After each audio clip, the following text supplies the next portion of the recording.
Bakit naman ako babayaran ni TikTok or bakit naman babayaran ni TikTok yung views ng aking mga video? Hindi ako karapat-dapat. Ikaw naman, te. Bakit naman ako babayaran ni TikTok or bakit naman babayaran ni TikTok yung views ng mga videos ko? Bakit hindi ako karapat-dapat? Kasi ganito yon.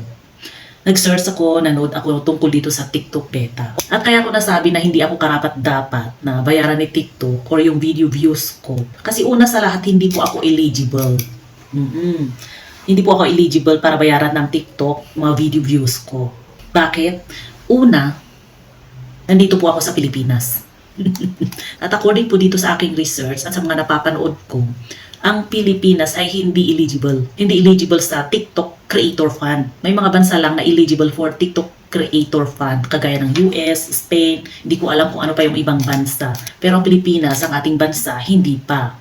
Pero syempre, kagaya ng lahat, umaasa tayo, di ba, na balang araw, maging eligible ang Pilipinas. Para naman hindi lang sa affiliate tayo kumikita, lalong-lalo na sa mga small pa lang ang followers. Okay lang siguro kung nasa 100 ka na, pwede kang kumita sa mga brand partnership at saka iba pa.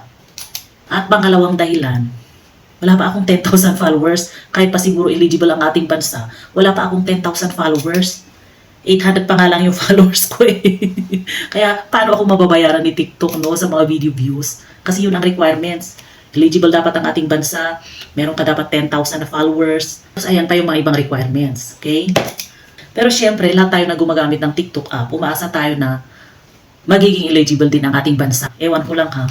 Pero yun ang hope ng karamihan. Diba? Kaya nga, pati ako, gumagawa na rin ako ng mga short videos, mga mini vlogs. Kasi di natin alam, baka mamaya maging eligible ang ating bansa sa TikTok Creator Fund. Pero commission, oo. Sa TikTok affiliate. Kahit pa paano meron na akong 5 pesos, 10 pesos. So, diba? Bongga.